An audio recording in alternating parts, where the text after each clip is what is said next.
It is with the realization of the shortness of the breath, feeling like there isn't enough oxygen around.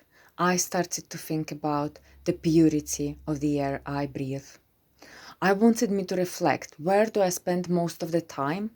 I didn't have many changes of scenery. For me, my bedroom is my multifunctional room where most of the air comes into my body. Only after a couple years, as we moved into the place I live now, I started to notice the wallpaper is peeling, black stains appearing around the window. Under the bed, it was all covered with the black sticky layer. I, being born in another climate zone, could not understand what is it.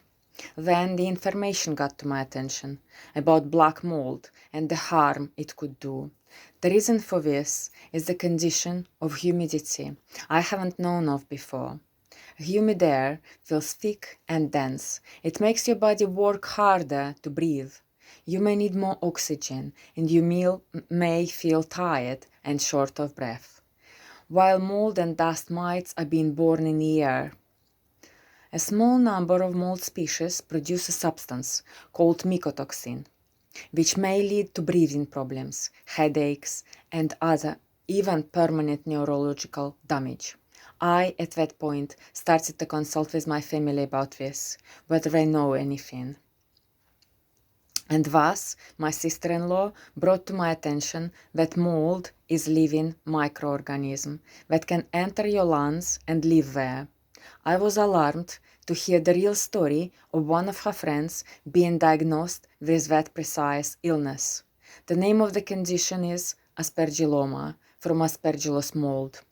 But not all molds are capable of doing this. Also keeping in mind that mold affects everyone differently, but if you are tired all the time, it is a possible sign of a reaction to the toxicity, pollution in the air, worth double checking the humidity. Are there any leaks in the pipes? Worth taking steps such as always dry wet clothing as soon as possible. I was actually drying mine in the bedroom on the rack.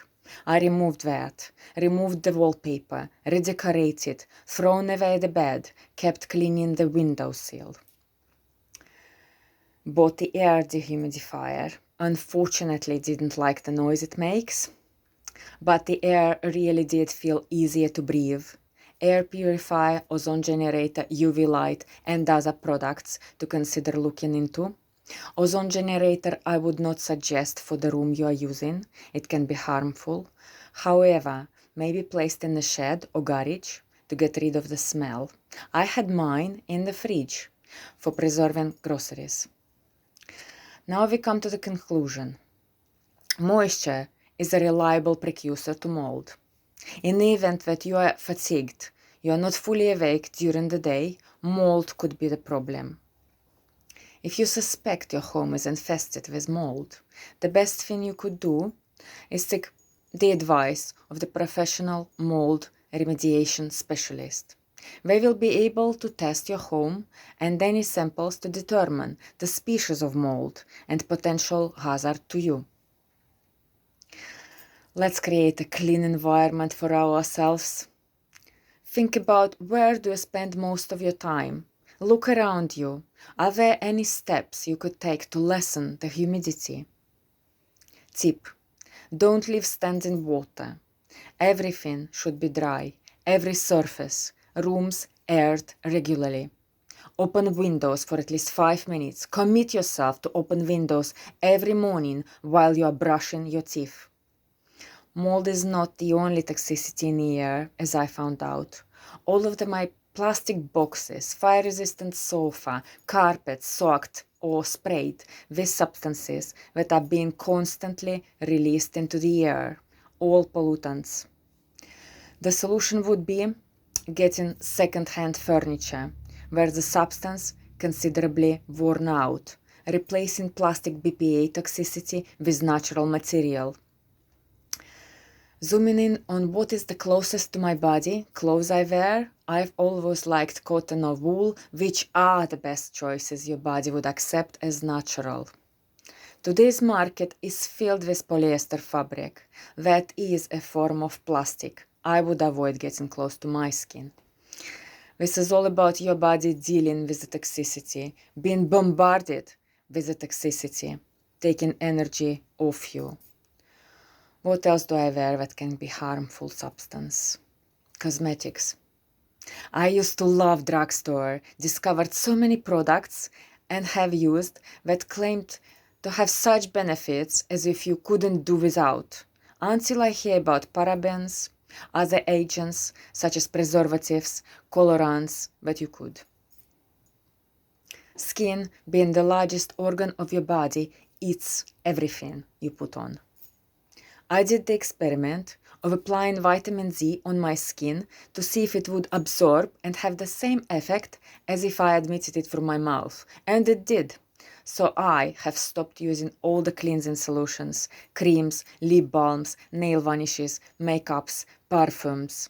Replaced it with organic versions. Next thing I eliminated: medicines. I take none, not even a painkiller. I experiment with my body. And at the time I did take any drug, I wasn't myself. I was more unwell, and I have decided I would take the pain and let my body heal itself rather than poisoning it with chemicals. Unless something like a virus or bacteria that entered needs to be killed with the help of antibiotics. A few words about cleanliness, tidiness at the end. I was finding the time to wipe the surfaces daily, to find out later that would also contribute to my health, as dust mites are also alive microorganisms that eat and poo, contributing to the pollution of the air if left there. Dedicate some time to prioritize clean environment to anything. It is a pleasure with long-term and extension benefits you seek. Your health, your strength depends on it. Pollution on the outside, outdoor, is always less than indoor. I love my garden, but moving away from the busy road is in the dreams. Please take actions to anchor the information. Check the labels of your clothes. Look into ingredients of your cosmetics. Replace it with the natural, organic alternatives where possible. One step at a time. I congratulate you for being a part of a healthier living